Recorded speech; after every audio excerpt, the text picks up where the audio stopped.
صرف سال میں ایک مرتبہ رسمی جلسہ بھیڑ اکٹھا کرنے کے لیے مت کرو، اپنے آپ کو بدلنے کے لیے کرو، اور اگر نہیں بدل سکتے تو اللہ کے عذاب کے لیے تیار ہو جاؤ، قدرت کے عذاب کے لیے تیار ہو جاؤ۔ اللہ فرما رہا ہے ان بطش ربک لشدید، تیرے رب کی پکڑ بڑی سخت ہے، ان عذاب ربک لواقع ما لہ من دافع، اللہ کا عذاب واقع ہو کر رہے گا۔ جب اللہ کسی پہ عذاب نازل کرنے کا فیصلہ کر لے کوئی نہیں بچا سکتا، کوئی نہیں بچا سکتا، اللہ فیصلہ کر لے تو کوئی نہیں بچا سکتا۔ آپ لوگ کو ہمارے جملے غلط لگتے ہیں، کہتے ہیں یہ آتے ہیں اور آ کر کے ہمیں بول جاتے ہیں کہ پیر بھی نہیں بچا سکتا۔ میں نے کہا پیر میں طاقت ہے بچانے کی، لیکن اللہ کے مقابلے میں کسی پیر میں کھڑے ہونے کی طاقت نہیں ہے۔ کوئی کر سکتا ہے پھر اللہ کا مقابلہ؟ ہم پیروں کو اللہ کا بندہ مانتے ہیں، اللہ کا مقابل نہیں مانتے۔ جو پیروں کو اللہ کا مقابل مانے اس میں اور مکہ المکرمہ کے مشرکوں میں کوئی فرق نہیں ہے۔ مکہ کے مشرکوں کا تو یہی عقیدہ تھا نا، ہم کتنے بھی پاپ کریں ہمارا لات حبل عزا ہمیں بچا لیں گے اللہ سے لڑائی کر کے۔ تو تم یہی سمجھتے ہو کہ پیر ہمارے اللہ سے لڑائی کریں؟ نہ بھائی نہ، وہ تو ایسے لوگ ہیں کہ اگر اللہ کہہ دے کہ تو نے نہیں کھانا تو نہیں کھانا، اللہ کہہ دے تو نے نہیں جانا تو نہیں جانا۔ آپ غور کیجیے نا، غور فرمائیے نا میرے بھائی، آپ کیا سمجھ دیکھیں گے میں وہ سنی ہوں جمیل قادری مرنے کے بعد میرا ناشا بھی کہے گا صلاۃ و سلام۔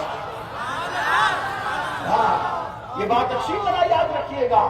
آپ سنی دعوت اسلامی سے جڑیے، سنی دعوت اسلامی سے قریب آئیے۔ کوئی غلط فہمی ہے ہمارے پاس بیٹھی، ہم یہاں موجود ہیں، ہم سے بات کیجیے۔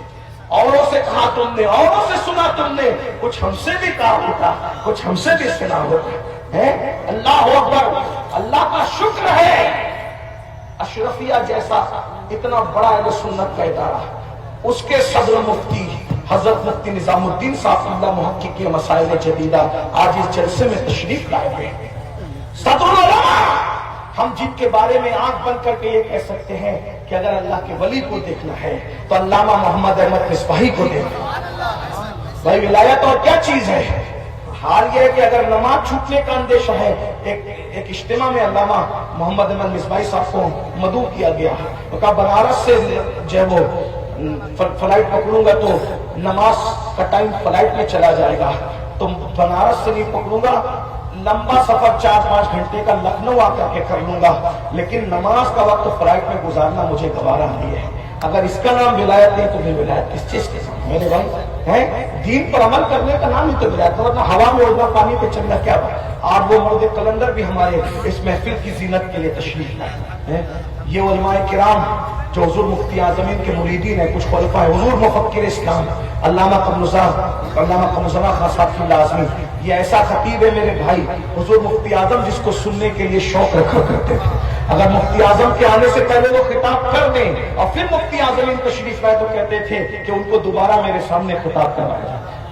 ایسی ہستی سنی دعوت اسلامی کی سربراہی کر رہے ہیں۔ آپ کیا باتیں کرتے ہو میرے بھائی؟ ہم کوئی صفائی پیشکش نہیں ہے، لیکن نوجوانوں سے کہتا ہوں سنی دعوت اسلامی سے جڑیے۔ یہ تحریک عشق مصطفیٰ کی تحریک، یہ تحریک فکر رضا کی تحریک، یہ تحریک ہے انہیں جانا، انہیں مانا، نہ رکھا غیر سے کام، للہ الحمد میں دنیا سے مسلمان گیا۔ میں کیا کر رہا تھا سنیں، کیا کہہ رہا تھا؟ اللہ اکبر، یہ جو بہنیں سود کی طرف جا رہی ہیں، سود کی طرف سن لیں، سور کھانا بھی حرام ہے، خنزیر کا گوشت سور کھانا بھی حرام ہے، اور سود کھانا بھی حرام ہے۔ سن رہے ہیں آپ؟ توجہ آپ کی، سور کھانا بھی حرام ہے، سود کھانا بھی حرام ہے، لیکن سور کھانے سے برا کام سود کھانا ہے۔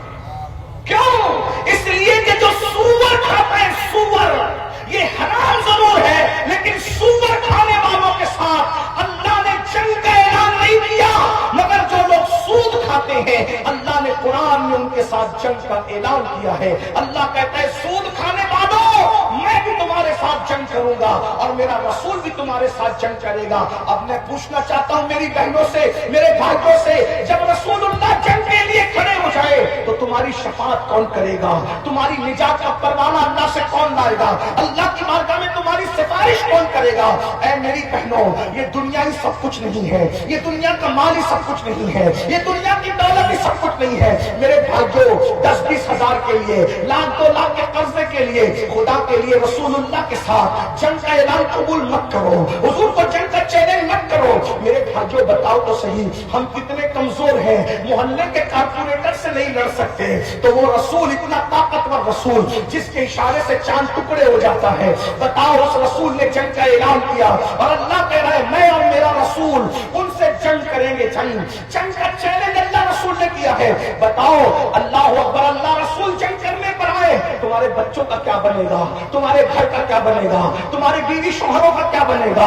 تمہارے گھر کی بہنوں کا کیا بنے گا؟ یاد رکھنا، اللہ رسول کے جنگ کے اعلان کو اللہ اکبر قبول مت کرو، توبہ کرو، معافی مانگو، اللہ کی طرف پلٹ جاؤ، اس لیے کہ یاد رکھنا، جس دن میرے اللہ نے اللہ اکبر تم پر عذاب برسانا شروع کر دیا، اس کے عذاب کو پہاڑ بھی برداشت نہیں کر سکتے۔